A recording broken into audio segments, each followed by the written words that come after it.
pag ano ba, remember ko yung times na nandun ako sa situation na yun, parang nandun pa rin yung feelings na nagagalit ako or naiinis ako sa sarili ko. Gets ba? Or hindi masyado? Yeah, oo. Oo. Dahil pag nire-relive mo yung moments, Yes.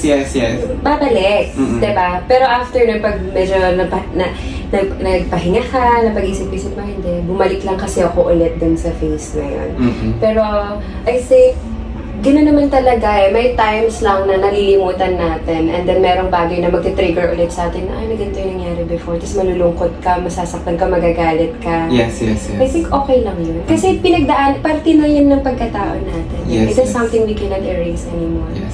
Yun lang talaga na okay nangyari na before. Hinga ako ngayon and then move forward na lang ulit. Yes. Yun na yung parte na siya ng healing mo.